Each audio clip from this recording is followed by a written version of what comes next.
الفضل YouTube channel میں آپ کا استقبال ہے۔ اس چینل پر روزانہ قرآن پاک کی ایک آیت تلاوت مع ترجمہ اور مختصر تشریح پیش کی جاتی ہے۔ ویڈیو اپلوڈ ہونے پر نوٹیفیکیشن پانے کے لیے اس چینل کو سبسکرائب کریں اور بیل آئیکن ضرور دبائیں۔ السلام علیکم ورحمۃ اللہ وبرکاتہ۔ میرے دینی و ایمانی بھائیوں اور بہنوں، سورہ انعام آیت نمبر 5 پیش خدمت ہے۔ اعوذ باللہ من الشیطان الرجیم، فقد كذبوا بالحق لما جاءهم فسوف يأتيهم أنباء ما كانوا به يستهزئون۔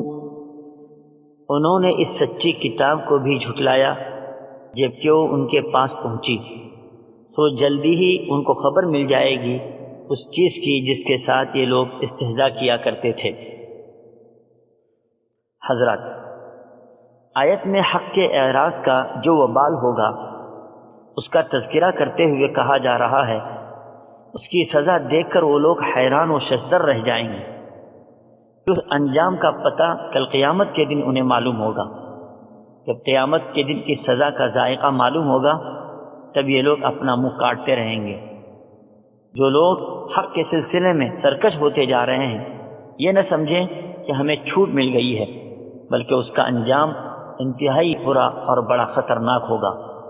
آیت میں اشارہ ہے ہجرت اور ان کامیابیوں کی طرف جو ہجرت کے بعد اسلام کو پے در پہ حاصل ہونے والی تھی۔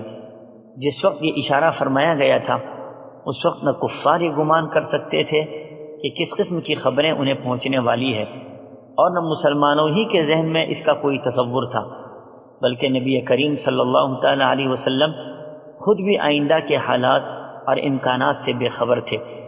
آیت میں حق سے مراد قرآن مجید ہے۔ قرآن یا پیغمبر کی تکذیب کی صورت میں جس عذاب سے ڈرایا جا رہا تھا لوگ اس کا مذاق اڑا رہے تھے۔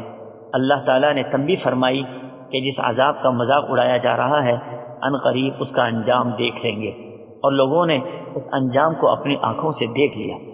اللہ ہم سبوں کے دلوں میں دین کی عظمت پیوست فرمائے اور دین پر قائم رہنے کی اللہ ہم سب کو توفیق عطا فرمائے۔ آمین۔